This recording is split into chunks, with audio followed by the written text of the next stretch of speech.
So I got invited to this short film audition, right? And they told me I should go to this address in Chinatown. So I show up, and the front of the building is a little messed up. So there's this part of my brain that goes, "Please God, don't let me die or get kidnapped and and sold off in parts." You know, my mom really loves me, and so I walk into the building, and the elevator's this industrial-sized elevator, right?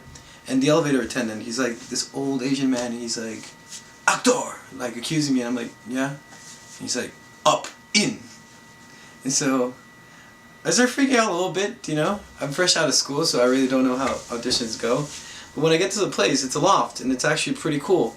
And the girl in the front is really attractive, so I'm thinking to myself, awesome. I put on my best smile, and then I start going into an explanation of my resume.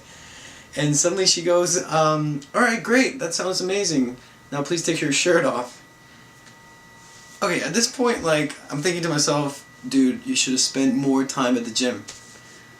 Alright, I should have spent, any amount of time at the gym, you know?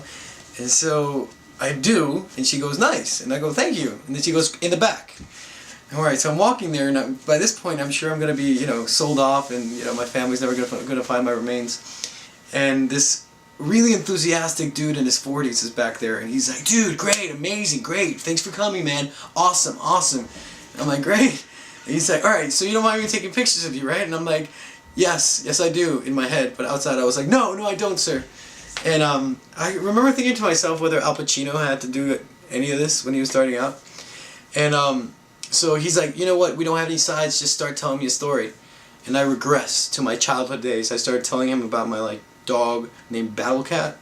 The dog had identity issues, and he's just clicking away, and I'm like, "So yeah, me and Battle Cat used to be such good friends." And anyway, he says thank you, he walks me out, and I'm not sure, but I can kind of tell that the elevator attendant has a little smile on his face. So since that day, I never heard from them again, but every now and then I look online to see if I'll find any of my embarrassing Battle Cat semi-nude pictures around. So that's my story.